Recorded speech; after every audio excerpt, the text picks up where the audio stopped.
find the equation from a graph? To begin, you want to find the d and c values. So firstly, I noticed that there is a vertical asymptote and a horizontal asymptote. The vertical asymptote is the line x equals -4, and the horizontal asymptote is y equals -3.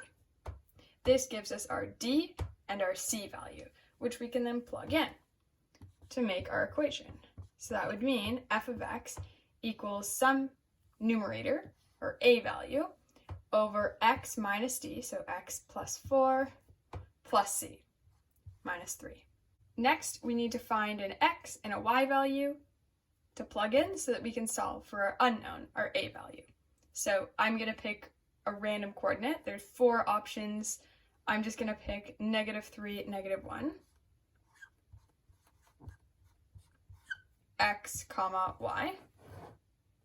And now I'm going to plug it in. So y is -1, so -1 equals a over -3 plus 4 minus 3.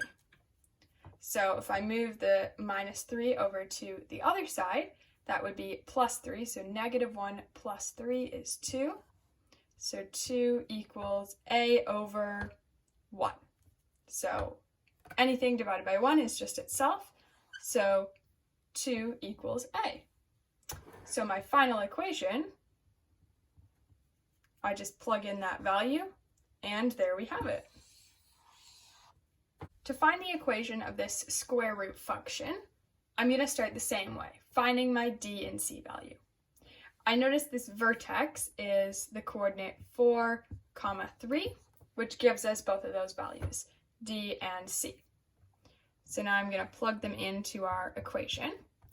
F of x equals some a value, our stretch or compression factor, and reflection along the x-axis. And I noticed that this graph, typically it goes in this direction, so therefore it has been reflected along the y-axis, which means k is going to be -1.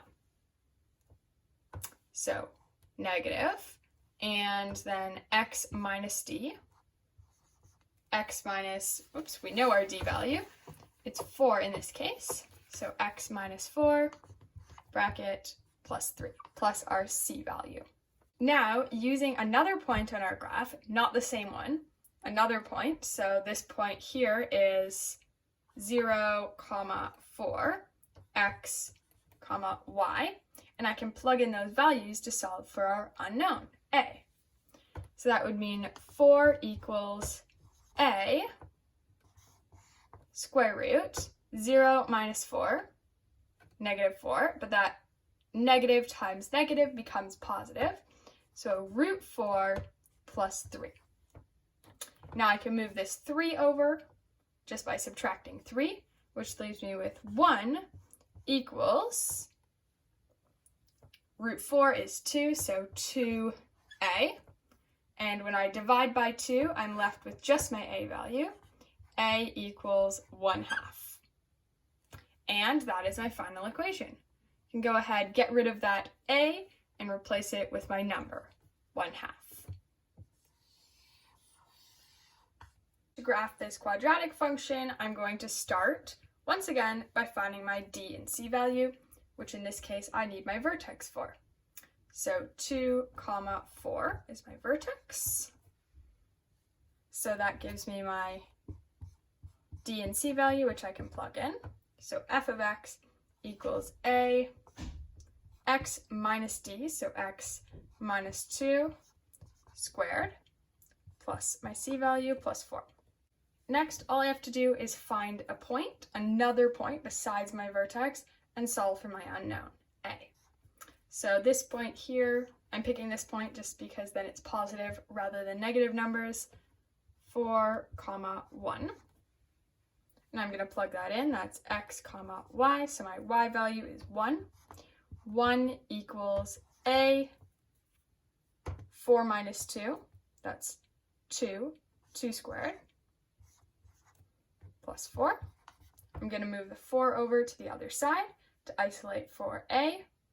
So 1 minus 4 is negative 3. Negative 3 equals 2 squared a, so 4a. I divide both sides by 4 to solve for a, so a equals negative 3 over 4, or negative 3/4. Now I can erase this a and write in my a value. And my equation is complete. I hope you learned something new. Please like and subscribe for more videos like this.